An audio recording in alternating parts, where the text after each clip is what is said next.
Proof है। Future का ये वायरलेस है कि यहाँ से लगाएंगे वहां पे बात पहुंच जाएगी, इमीडिएटली पहुंच जाएगी। सो कोशिश कीजिए सही शब्दों में सही थॉट अपनों तक पहुंचाएं। बुराई बिल्कुल ना करें, क्योंकि अगर सही थॉट पहुंच रही है तो बुराई भी पहुंच रही है, और जब बुराई करेंगे तो उस तक पहुंचेंगे वो सिग्नल से, जब सिग्नल पहुंचेंगे उनके बिहेवियर में फर्क आएगा। Whatever you see, whatever you say, whatever you think, you attract. That is law of attraction. Hi guys, this is Anjana. 40 से 40 करोड़ लॉकडाउन के वो 40 के ऑथर, जिसका इंग्लिश वर्जन है 40 to 40 million, which is available on Amazon। क्योंकि मेरी पहली book थी और इसी से मुझे पहचान मिली है, तो अपने इंट्रोडक्शन में मैं इसी बुक के बारे में बात करूंगी। हालांकि मेरी एक और बुक आ चुकी है, करोड़ों की बातें, जो कि काफी घरों में और काफी जिंदगियों में एक फाइनेंशियल इंप्रूवमेंट ला रही है। बट आज हम बात करेंगे ऐसे सब्जेक्ट की जिस बारे में मैंने काफी बार बताया है, वेबिनार्स में भी बताया है और लाइव पे भी बताया है। बट किसी ने कमेंट किया था तो मुझे लगा इसी टॉपिक पे बात करके बहुत अच्छे से विस्तार से बता दिया जाए। सो रिसेंटली हुआ क्या, मैं विपस्सना के लिए गई थी 12 दिन के लिए, और वहां पे फोन अलाउड नहीं थे और 10वें दिन फोन मिलने वाले थे। लेकिन 10 दिन बहुत ज्यादा होते हैं आप जब किसी के साथ कांटेक्ट नहीं कर पा रहे हो और पीछे से अपना बहुत सारे काम छोड़ के आए हो। जिन दिनों में विपस्सना में थी मेरे फोन ले लिए गए थे, लेकिन मैं मेडिटेशन के टाइम पे मुझे बहुत सारी थॉट प्रोसेस आ रही थी, और जिसमें से काफी सारे काम थे जो मुझे लगा कि मैं अपनी टीम को बताना भूल गई कि ये भी कर लेना, ये भी कर लेना। और फिर मेडिटेशन में बैठे बैठे मैंने अपनी भतीजी, जो कि मेरी टीम मेंबर है, उसको मैसेज देना शुरू किया, सोनिया ये करना, सोनिया ये करना है, सोनिया सुनो ये वाला काम बाकी है। लिटरली मैं वहां पे मेडिटेशन में जब बैठी थी आंख बंद करके, मैं इस तरह से उसको मैसेज भेज रही थी जिस तरह से वो मेरे सामने बैठी है।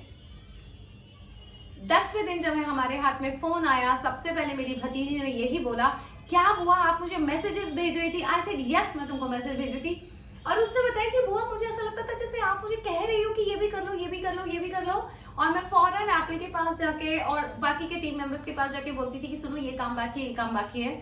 उसको वो थॉट्स मिलती जा रही थी, सडनली उसको याद आता जा रहा था। उसी तरह से आई थिंक 5th या 6th डे की बात है, रात के 10 साढ़े 10 बजे हम रूम में आ गए थे और मुझे सडनली एप्पल की बहुत स्ट्रॉन्ग याद आई। और जिस वक्त याद आई, इतनी स्ट्रॉन्ग आई जबकि कभी ऐसा होता नहीं है। मैं समझ गई थी ये लड़की मुझे टेलीपैथी दे रही है। 10th डे पे जब हमारे हाथ में फोन आए और एप्पल को मैंने कॉल किया, एप्पल ने सबसे पहले मुझसे एक सवाल किया, मॉम क्या आपको मेरी बहुत स्ट्रॉन्ग वाली याद आई थी? आई सेड तुम मुझे टेलीपैथी दे रही थी? And she said yes mom. I said हाँ आई थी, और मैं तभी समझ गई थी कि तुम मुझे टेलीपैथी दे रही हो, अदरवाइज इतनी स्ट्रॉन्ग मुझे याद पर्टिकुलर मोमेंट पे नहीं आती, because I was busy there. इसी बात पे जब मैंने इस बात को लाइव पे बताया गया तो किसी ने मुझे कमेंट किया, मैम क्या आपने टेलीपैथी सीखी है? तो मुझे लगा कि मैं आप सबके साथ ये वीडियो बनाऊं और बताऊं कि इसमें सीखने जैसा कुछ भी नहीं है, ये साइंस है। अगर साइंस पढ़ा है तो हम जानते हैं कि what is telepathy. This is a future की बात करें, इट इज अ फ्यूचर का वायरलेस है ये। साइंस ये कहता है, साइंस में एक स्पीड की लाइट की एक स्पीड होती है, एक साउंड फ्रीक्वेंसी होती है। जिस तरह से मैं यहाँ पे बात कर रही हूँ इस वक्त मुंबई के घर में रह के, जब मैं अपनी आपसे बात कर रही हूँ, ये आप तक पहुंच जाएगा जिस तरीके से भी पहुंचेगा। क्या वेव्स, फ्रीक्वेंसी, वाइब्रेशन, जो भी साइंस है, जिस तरह से जब आप किसी को कॉल करते हैं, यहां से बोलते हैं और वो चाहे 7 समंदर पार, उसके कानों में जिस स्पीड से आवाज चली जाती है उससे तेज स्पीड होती है आपकी टेलीपैथी की, यानी मेंटल वाइब्रेशन की, यानी मेंटल मैसेजेस की, मेंटल थॉट्स की। थॉट टू थॉट जब आप कनेक्ट होते हैं किसी से भी, वो साउंड फ्रीक्वेंसी से ज्यादा स्पीड से काम करता है। कैसे करते हैं या क्या करते हैं? बहुत ज्यादा रिसर्च करनी है तो गूगल कीजिएगा, टेलीपैथी के बारे में आपको बहुत सारा सब कुछ पता पड़ जाएगा। मैं यहाँ पे रिसर्च की बात नहीं करूंगी, मैं यहाँ पे अपने एक्सपीरियंस की बात करूंगी। काफी साल पहले मुझे पता था कि टेलीपैथी जैसी कोई चीज होती है। उसको मैं बहुत इस्तेमाल करती थी, कभी भी किसी को मैसेज पहुंचाना है। इसलिए जब मेरे पास कभी कोई मेरे स्टूडेंट्स आते हैं, पूछते हैं कि मेरे हस्बैंड खराब है या सास खराब है, मैं उनको क्या बोलूं, या मैंने उनको ये बोला और वो गुस्सा हो गए, ऐसे सारे स्टूडेंट्स को मैं बोलती हूँ, मुंह से क्यों बोलते हो? मुंह से जब बोलते हो तो सामने वाला सुनने के लिए तैयार नहीं होता, चाहे आप सही बात बोल रहे हो। रिश्तों में कई बार ईगो आ जाता है, हो सकता है पति गलत कर रहे हो, लेकिन जब आप समझाने जाएंगे तो पति को ईगो आ जाएगा कि अच्छा ये मुझे समझाएगी। ये अक्सर रिश्तों में होता है, ऐसे में आप टेलीपैथी का इस्तेमाल करें। जो बात आप अपने हस्बैंड को कहना चाहती है, जिस रिश्ते में आपको जो बात पहुंचानी है, अगर आप टेलीपैथी के थ्रू पहुंचाएंगे तो ऐसा नहीं लगेगा पत्नी कह रही है, वो थॉट के रूप में आपके हस्बैंड के पास पहुंचेगा एंड वो उसको करेंगे और आपका काम तो हो गया। सो मैं अक्सर सलाह देती हूँ टेलीपैथी का इस्तेमाल कीजिए। साउंड फ्रीक्वेंसी से जल्दी पहुंचता है और सामने वाले को ये भी नहीं लगता कि आपने समझाया है जबकि थॉट्स आप ही के थे। कैसे करते हैं टेलीपैथी, पहले मैं आपको वो बताती हूँ, फिर मैं आपको और कुछ जुड़े हुए एग्जाम्पल्स बताती हूँ। सो टेलीपैथी में करना क्या होता है, फॉर एग्जाम्पल आपके बॉस हैं और आपको प्रमोशन नहीं दे रहे हैं और आप अपनी कंपनी में काफी सालों से अच्छे से काम कर रही है, ईमानदारी से काम कर रही है, लेकिन फिर भी प्रमोशन नहीं हो रहा है। कहीं ना कहीं बॉस को आप ये बात नहीं कह पाती हैं या जब भी प्रमोशन की बात करती हैं कुछ अच्छे से पॉजिटिव आउटकम नहीं निकलता है। ऐसे में आप अपने घर में बैठ के शांति से बैठिए, ध्यान मुद्रा में बैठ जाइए और जिस जगह पे आप बैठी हैं, जैसे मैं यहाँ बैठी हूँ और मैं देखूँ सामने आप बैठे हैं, है ना, तो यहाँ सामने आप एक विजुलाइज कर लीजिए, एक इमेज बना लीजिए, उनकी वर्चुअल इमेज बनाइए और देखिए उनका माथा कहाँ होना चाहिए। एग्जैक्टली आप उनको अपने सामने बिठाइए और इमेजिन कीजिए वर्चुअल इमेज में कि उनका माथा किधर है। उस जगह पे देखते हुए आप उनसे बात करना शुरू कर दीजिए। किस तरीके से, लाइक फॉर एग्जाम्पल प्रमोशन के लिए मुझे बात करनी है, सो सर मैं इतने साल से हूँ ना कंपनी में, बहुत मेहनत और ईमानदारी से काम कर रही हूँ, फिर क्या वजह है कि मुझे प्रमोशन नहीं मिल रहा है, क्या मेरे काम में कुछ कमी रह गई है, अगर काम में या मेरी स्किल्स में कुछ कमी है तो प्लीज आप कम्युनिकेट कीजिए, मैं सुधारने की कोशिश करूंगी, इम्प्रूव करूंगी, लेकिन सर मुझे मोटिवेशन मिलेगा अगर मेरा प्रमोशन हो जाएगा, खुशी मिलेगी, अगर मैं थोड़ी सी भी काबिल हूँ तो क्या आप मुझे प्रमोट करेंगे, शायद एक बार एक प्रमोशन के बाद मैं और ज्यादा जिम्मेदारी उठा सकूं और ज्यादा मेहनत कर सकूं। अब ये बात अपने प्रमोशन की इतने अच्छे से कही ना कि उनको जब आप ये कह रहे हैं, आपके बॉस दुनिया के किसी भी कोने में होंगे, सडनली उनको थॉट मिल जाएगी। मैंने कहा ना लाइट और साउंड से भी शायद तेज होती है टेलीपैथी की स्पीड। इमीडिएटली उनको वो थॉट आ जाएगी कि अरे अंजना का प्रमोशन करा दिया जाए काफी साल से, और फिर वो करा देंगे। अब ऐसे में क्या हुआ, आपने तो उनको बोला नहीं और उन्होंने प्रमोशन कर दिया और ये काम होता ही है। This is science. सांस अगर आपको अच्छे से नहीं समझ पा रही है, सांस को अपने सामने बिठा लिए, ध्यान मुद्रा में बैठ जाइए, सांस को बोलिए मैं भी तो आपकी बेटी जैसी हूँ, कोशिश करती हूँ कि मैं आपको खुश रख सकूं, आपकी हर बात का ख्याल रख सकूं, लेकिन कभी कभी हो जाती है गलती, लेकिन मैं आपसे बहुत प्यार करती हूँ। ऐसा कह के देखिए, अगले दिन आप देखेंगी सास के बिहेवियर में डिफरेंस है, उनकी बातचीत में डिफरेंस है। इसीलिए मैं कई बार ये सलाह भी देती हूँ सबको, मत कीजिए किसी की बुराई। जब आप अपने कमरे में पति से सास की बुराई कर रही होती हैं, कहते हैं ना दीवारों के भी कान होते हैं, दीवारों के कान हो नहीं हो, आप जो भी बात कर रही है पति से वो टेलीपैथी के थ्रू आपकी सास तक पहुंच रही है। तो जब आप बुराई कर रही होती हैं, अगले दिन आप देखेंगे कि सास का मूड खराब है और आप क्या बोलेंगी, सही तो कहती हूँ मैं सास के बारे में, कल ही मैं इनकी बुराई करती हूँ, देखो ये ऐसी ही है। वो ऐसी ही थी नहीं, क्योंकि आप बुराई कर रही थी, आपको उनको वो वाइब्रेशन फील हो गई और उनका मूड उखड़ गया। इसीलिए कभी पीठ पीछे किसी की बुराई ना करें। हमको ऐसा लगता है उसको नहीं पता पड़ रहा है, उसको हर चीज पहुंच रही है, चाहे वो अच्छी हो या बुरी। जब भी आप किसी के बारे में पीठ पीछे बात करते हैं, मत इस गलत फहमी में रहिए कि उसको पता नहीं चलता, उसको बिल्कुल पता चलता है।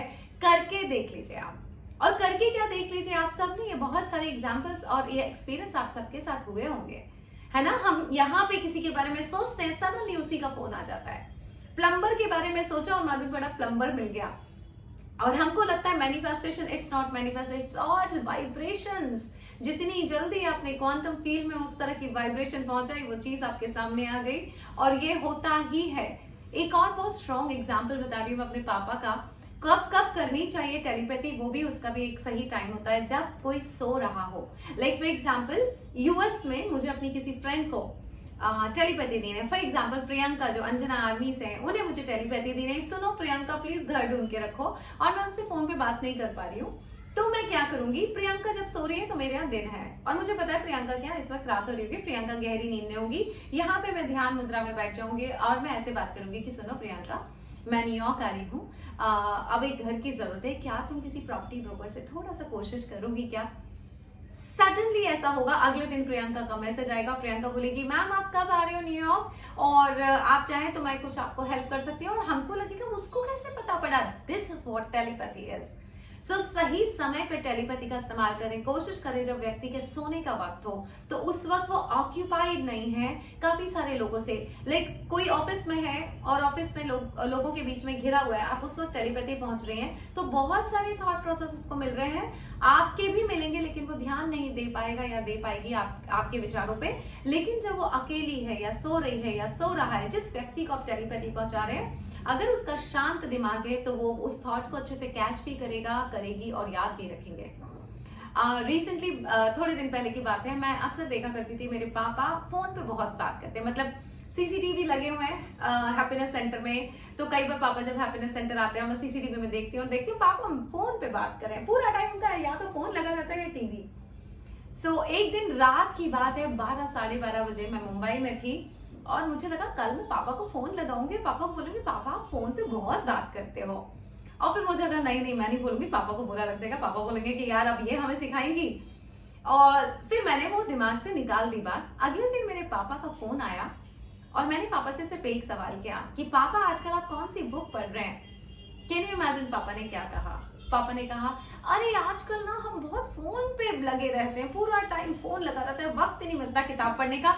और बस जैसे ही उन्होंने कहा मुझे मौका मिल गया अपनी बात कहने का, मैंने कहा हाँ पापा कितना फोन पे बात करते हो।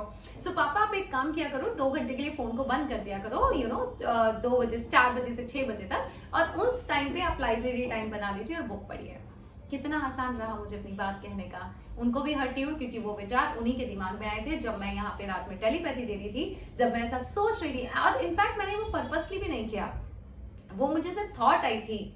मैंने कहा ना कि साउंड की फ्रीक्वेंसी भी स्पीड तेज है आपकी टेलीपैथी यानी आपकी थॉट्स की स्पीड। सो मैंने जब सोचा, पापा सो रहे थे, सडनली उनको वो थॉट मिल गई, उनके दिमाग में वो विचार आ गया, उन्होंने वो कह दिया, काम हो गया। ऐसे बहुत सारे काम मैं करवाती हूँ। बस उसी तरह से विपसना में बैठ के मैं सोनिया को मैसेज भेजी थी, सोनिया ये करना है, सोनिया अंजना आर्मी के फॉर्म भरे कि नहीं भरे, इस तरह के मुझे थॉट आती जा रही थी, और यहाँ पे सोनिया को मैसेज मिल रहे थे एंड सोनिया समझ चुकी थी कि बुआ टेलीपैथी दे रही है। सो ये होती है टेलीपैथी गाइस, आप किसी को भी दे सकते हैं। इस पे काफी रिसर्च कीजिए, बिकॉज अब सब कुछ गूगल पे है, तो मैं रिसर्च बता के क्या करूंगी आपको, लेकिन इसका बहुत अच्छे से इस्तेमाल किया जा सकता है रिश्तों को सुधारने में। जो बात आप सामने कहेंगे और बात बिगड़ सकती है, बहस हो सकती है, चाहे वो सास से हो, पति से हो, बॉस से हो, कलीग से हो। कई बार कलीग की बात बुरी लगती है तो आप उसको टेलीपैथी में घर पे बैठ के कह सकते हैं और उसको एहसास हो जाएगा, अगले दिन वो खुद ही इंसान आपके सामने आ जाएगा। So this is what telepathy is guys. और मैंने कहीं से टेलीपैथी का कोर्स नहीं किया है, ना मैंने सीखा है, बस मुझे पता पड़ गया था ये साइंस है।